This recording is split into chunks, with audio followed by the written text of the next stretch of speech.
हरिहर महाराज की जय, सदगुरुदेव भगवान की जय, कार्तिक मास की जय। आहिस्ता आहिस्ता चलते चलते, पल पल, दिन दिन, सप्ताह सप्ताह और महीनों महीनों करते हुए दीपावली का पर्व भी आज से समझने प्रारंभ हो चुका है। सर्वप्रथम आपको कार्तिक मास की प्रातः काल की राधे राधे और शुभम करोति देवम धनतेरस, आज उसकी भी आपको हार्दिक शुभकामना। साथ ही इसमें एक संदेश भी है कि ये जो हम हैप्पी लगाते हैं इसका अर्थ कुछ नहीं होता। ये वेस्टर्न भाषा कहां से आई, कैसे आई, लेकिन अगर आप किसी को भी शुभकामनाएं देंगे, बधाई देंगे, मंगल कामना देंगे तो उस दिन का महत्व बढ़ जाता है। तो आप सबको धनतेरस की हार्दिक मंगल कामना, हार्दिक शुभकामनाएं देते हैं और आपके घर में महालक्ष्मी धन कुबेर महाराज वास करें, यही प्रार्थना आपसे करते हैं और प्रभु से करते हैं आपके लिए। दिन प्रतिदिन समस्याओं का भार बढ़ता जाता है, लेकिन जैसे जैसे पर्व आते हैं वो समस्याएं दूर भी होती जाती हैं। इंसान की समस्याएं कभी समाप्त नहीं होंगी, कभी भी। और जो समस्याओं से लड़ना जानता है वो अहंकार रहित, आलस्य रहित और इच्छा रहित हो जाता है। तब प्रभु समझते हैं कि ये व्यक्ति, ये मानव, ये प्राणी मेरे अनुकूल है और बिन मांगे ही उसका समय अनुसार कार्य कर देते हैं। ऐसा माना गया है और देखा गया है। तो चलिए ज्यादा समय न लेते हुए आपका प्रारंभ करते हैं। आज धनतेरस की कुछ छोटी सी जानकारी के साथ एक बारी बोलिए प्यार से राधे राधे। हरे कृष्णा, बोलो हरिहर महाराज की जय, सदगुरुदेव भगवान की जय, अपने अपने गुरु महाराज की जय, अपने अपने माता पिता की जय।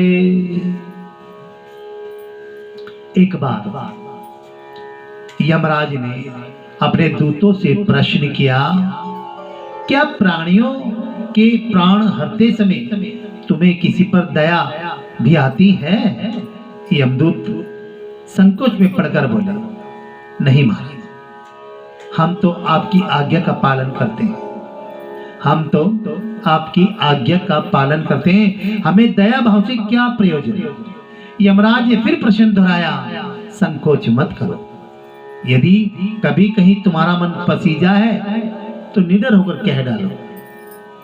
तब यमदूतों ने कहा, सचमुच एक घटना ऐसी घटी है जब हमारा हृदय पसीज गया, कांप गया। हंस नाम का एक राजा था। एक दिन शिकार के लिए गया, वह जंगल में अपने साथियों से बिछुड़ गया, भटक गया और दूसरे राजे की सीमा में चला गया। वहां के शासक हेमा ने राजा हंस का बड़ा सत्कार किया। उसी दिन राजा हेमा की पत्नी ने एक पुत्र को जन्म दिया। ज्योतिषियों ने नक्षत्र गणना करके बताया कि यह बालक विवाह के 4 दिन बाद मर जाएगा। विवाह के 4 दिन बाद मर जाएगा। राजा हंस के आदेश से उस बालक को यमुना के तट पर एक गुहा में ब्रह्मचारी के रूप में रखा गया।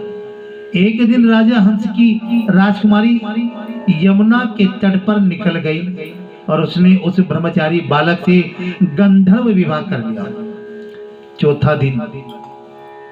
चौथा दिन आया और राजकुमार मृत्यु को प्राप्त हो गया। उस नव परिणीता का करुण विलाप सुनकर हमारा हृदय कांप गया। शादी के 4 दिन हुए थे। उस दुल्हन की, उसकी पत्नी की मेहंदी भी नहीं छूटी थी कि उसके प्राण निकल गए और वो विरह में चली गई और फूट फूट करके रोने लगी। ऐसी सुंदर जोड़ी को हमने कभी ना ही देखी थी और ना ही हमने ऐसा सोचा था। वे कामदेव का तथा रति से कम ना थे। उस युवक को काल ग्रस्त करते समय हमारे अश्रु भी थम ना पाए थे। यमराज ने द्रवित होकर कहा, क्या किया जाए, क्या किया जाए कि विधि की मर्यादा हेतु हमें ऐसा करना पड़ता है। तब दूत के पूछने पर यमराज ने अकाल मृत्यु से बचने का उपाय बताते हुए कहा, धनतेरस के पूजन एवं दीप दान को विधि पूर्वक पूर्ण करने से अकाल मृत्यु से छुटकारा मिलता है। जहां जहां जिस घर में ये पूजन होता है वहां अकाल मृत्यु का भय पास नहीं भटकता।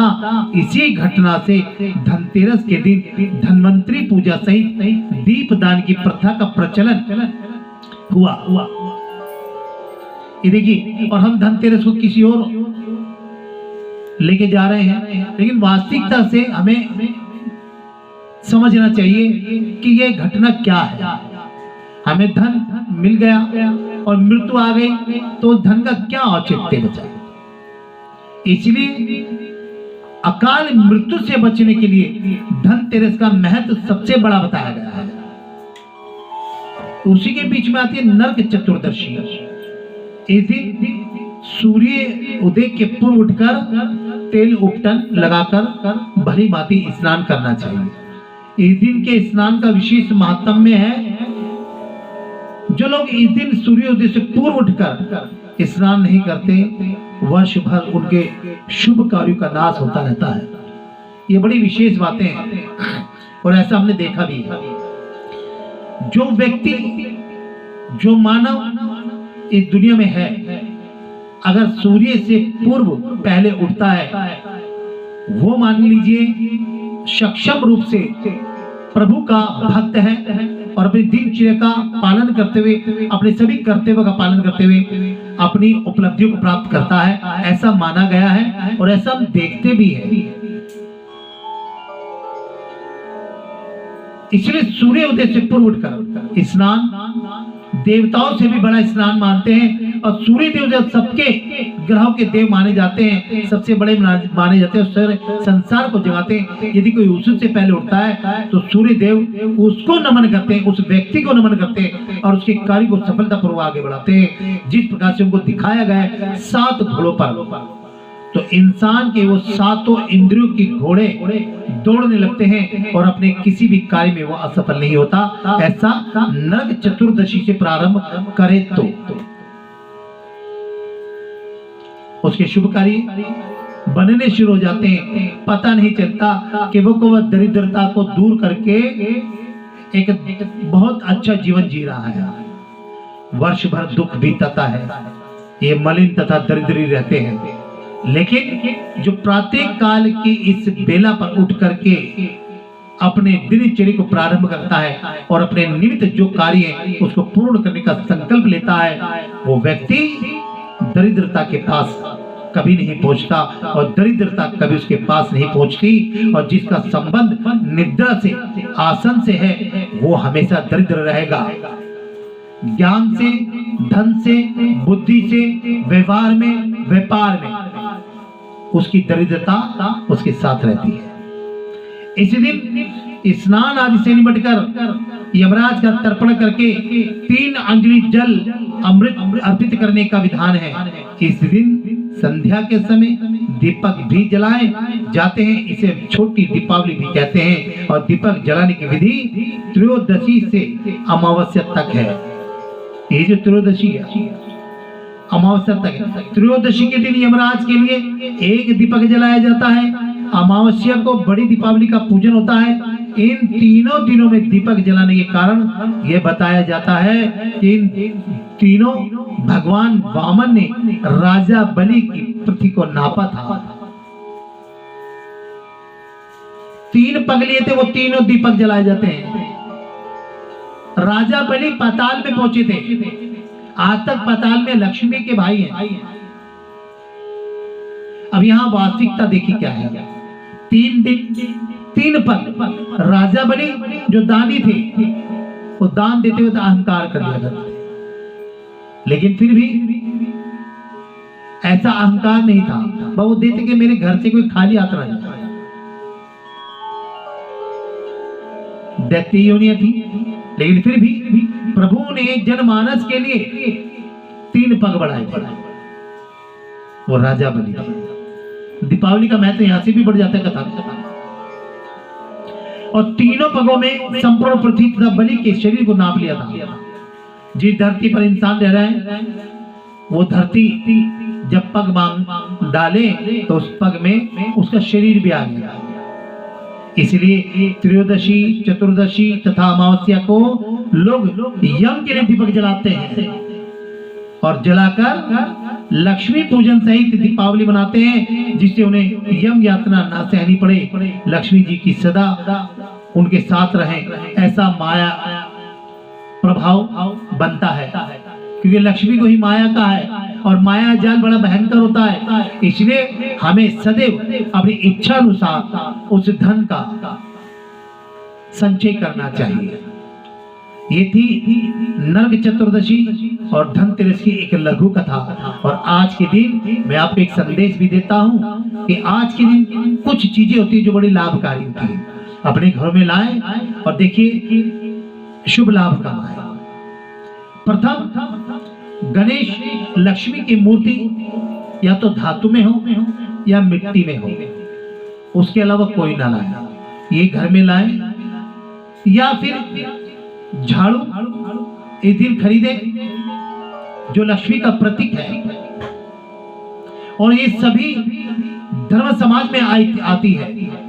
सभी धर्म समाज में घर की दरिद्रता निकालती है और स्वयं घर में रह करके उस घर को धनीयुक्त बनाती है।